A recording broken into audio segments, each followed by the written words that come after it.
Hello ladies and gentlemen of YouTube, my name is Brad. This is my channel Adam and Orange, where I build a lot of 3D metal models and show you how I do it. Today on the table, another viewer request from Metal Earth. We have Voyager Spacecraft. And reading off of the back, Voyager Spacecraft consists of two robotic probes that were built by Jet Propulsion Laboratory in Southern California and launched by NASA in 1977. Their primary mission was the exploration of Jupiter and Saturn. Both Voyagers are now tasked with exploring interstellar space. So, not knowing a lot about the Voyager spacecraft, I'm assuming they're pretty much identical, or the same craft. They launched two of them. I'm going to have to go look that up. Maybe by the end of this video, I'll have more information. But what I have here in front of me is the Voyager spacecraft model to build, and the difficulty gauge is a bit covered up by the price tag because I picked this up locally, but it looks like it's kind of in the medium range, and judging by the amount of tiny little boxes and pieces I see on it, I'd say that was definitely a medium range model. It doesn't look, it's not a very big model, but it definitely has a lot of tiny pieces, so this is going to require some tiny amounts of patience. Let's open this up, see what's inside, and put it together. Voyager spacecraft. Not even sure how many sheets are inside. Let's just find out, shall we? One sheet and a half sheet, so 1.5. Neat. I kind of expected 2 full sheets, but you know, whatever. Don't need it, don't include it. And the instructions. Looks like we have 2 sheets for that. So let's open up the first and look at this somewhat briefly, because I'm sure a lot of the people who are watching this video have probably built one or more of these models already. I don't think I would recommend starting with this, so I'm not going to spend a lot of time on the instructions, but I will go over them very briefly for anybody who's not seen this before. These come with 1 to 2 sheets of instructions. In this particular case, we have 2. These are the newer style. They kind of open up a little bit like a book or a magazine as compared to the older style, which were tall. And you have page 1 here. It starts off with the Metal Earth logo, a line drawing of the model, a QR code, and web address where you can go and see a 360 view of the completed model in most cases. I haven't checked to see if this one is up, but I think it probably is. We have a sample part with the notation about insertion tabs, insertion holes, and fold lines. Tabs go in holes. And holes, insertion holes. Fold lines are pre-scored areas where parts bend. And we've got a legend with all these symbols. Real simply, E is pointing in the engraved side or section of a part, so you know which way to face it. NE is a non-engraved side or part. Sometimes it'll say NE when there is engraving, but it's fold lines are the engraving. It's not details that's supposed to be shown, so that can be a little confusing. Hopefully not in this model. Tension point points in an area usually has to do with alignment. But sometimes there's other reasons they're trying to get your attention about something in particular. Sometimes notes will be included to tell you what that is, but most of the time it has to do with alignment. Blue circle, and this is in every Metal Earth direction that I've seen so far. A blue circle means to insert a tab and fold it 90 degrees. Green triangle means to insert the tab and twist. Twisted ones are more secure, the folded ones are neater looking. So folded is usually on the outside, twisted is usually on the inside or difficult parts. Got assembly tips and some tools that are recommended. We'll talk about tools here in a second, at least what I'm using. And we have the 2 sheets loaded, shown down here. I'll grab a little one as a sample, oriented the same way as pictured. And it's just showing you the different parts, the numbers of the different parts, so you can easily find them on the sheet. And you'll notice some are empty, some have color. The ones that are colored, like these 2 orange pieces right here, are the same part.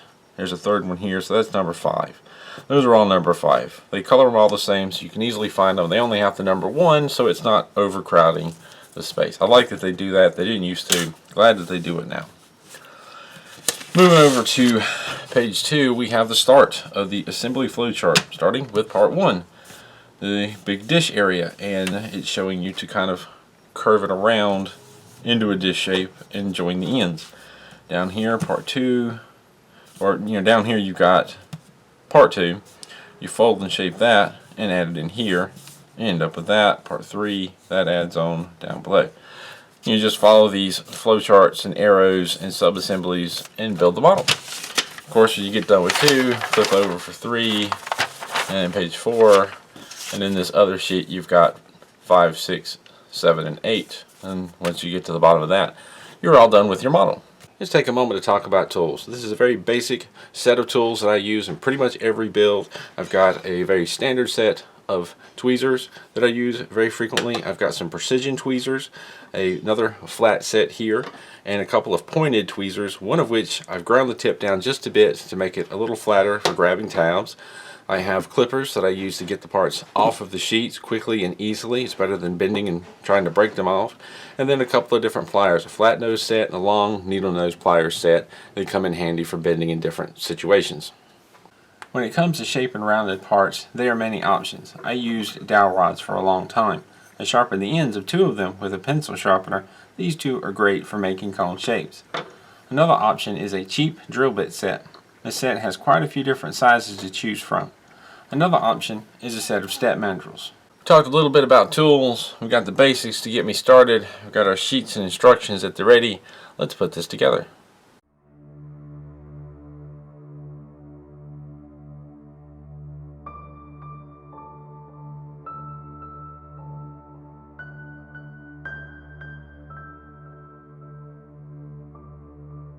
It just so happens I had a leftover styrofoam ball from a previous craft project that worked great for shaping the dish.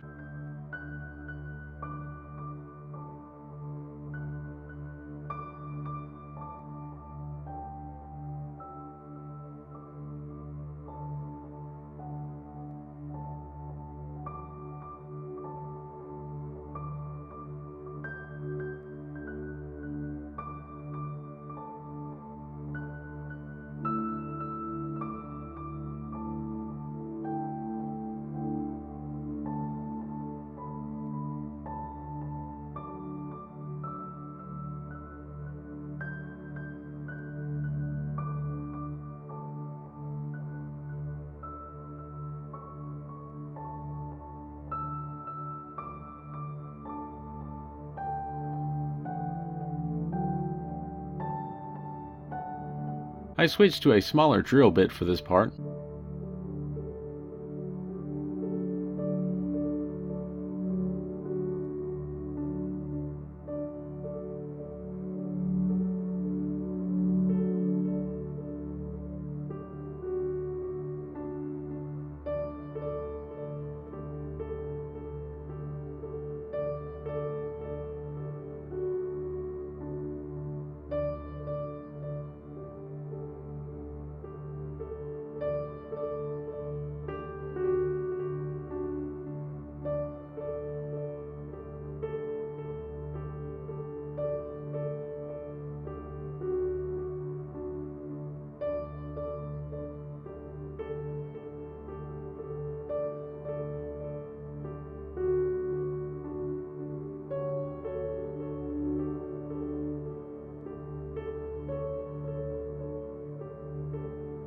I use one of my cone-shaped tools to initially shape this part and then put on some finishing touches with the tweezers.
It is at this point that we run into a lot of tiny parts.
Be careful to orient the parts correctly. Many of the small parts have details on them, and those details are reflected in the parts they attach to, so that way you know how to place them.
Shaping this large part without accidentally crushing it seems impossible. I, of course, did the best I could. I used dowel rods and drill bits to curve the two section halves. I did my best to carefully line up the rods or bits up and down the middle before bending to try and avoid warping the part or bending it incorrectly. It's going to need some cleaning up at the end.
There are some slots here in a position that makes it difficult to cleanly bend what needs to be bent.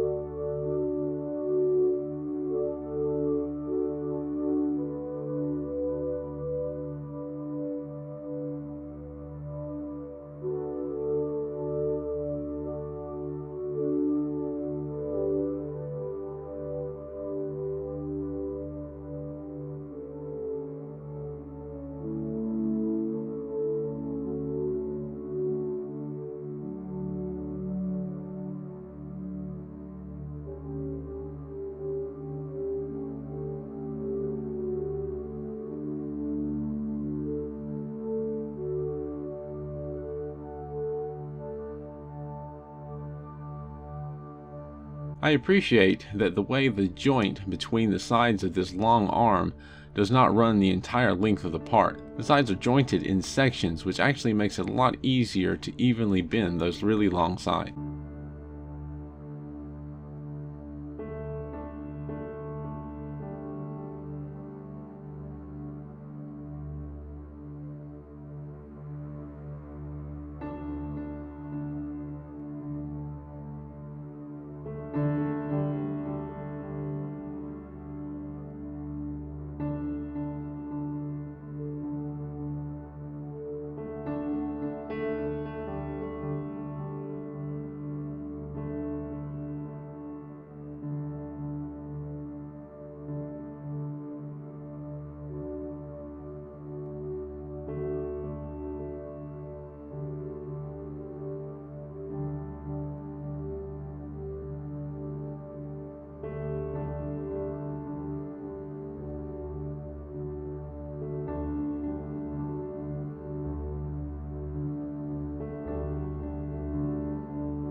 I just realized I curved this part the wrong way.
I looked back and realized I missed parts 26, 27, and 28.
The camera missed a little recording. I was using a new tool I made for bending long parts.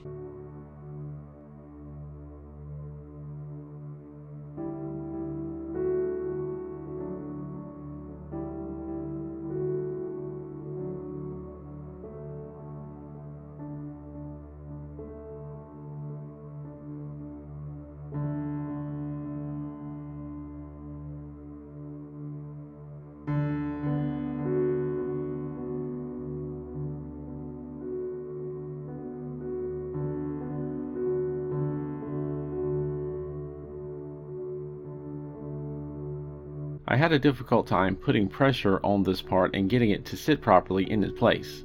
I ended up knocking off a previously installed arm and having to repair it.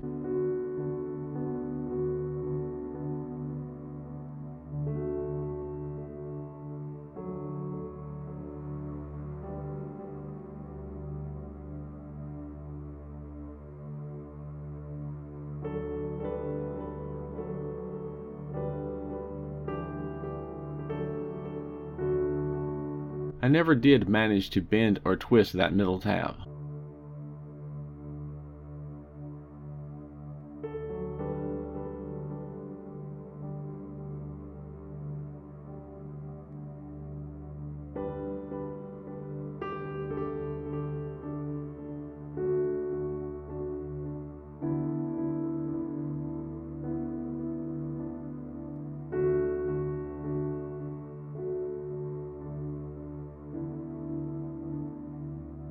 I wasn't really satisfied with how secure or unsecure the tabs were. I could not get a good grip on them to do a satisfactory twist, so I decided a little glue and let it sit for a while. While that glue dried, I thought I would jump to the next section and work on that. The first mistake I made was shaping part 39 before adding part 40. 39 ended up being flexed too much, as adding part 40 was a bigger challenge than I anticipated, and 39 eventually broke.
Fortunately, Metal Earth was happy to send a replacement for spare parts, and I was able to continue the build.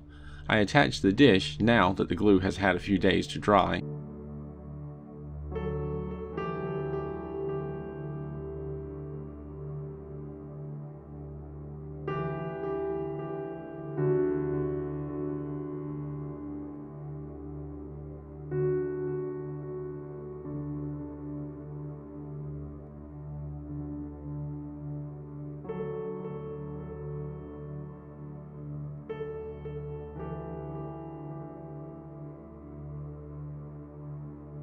And once again tackled the bottom frame, this time attaching 40 to 39 before bending 39 around and shaping it.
It was a little challenging getting the 4 tabs lined up with their slots. It took me a few tries and adjustments. I ended up folding one tab over to hold one side in place before attaching the 2 tabs on the other side because the tabs kept popping out of place.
And I give you the Voyager Spacecraft.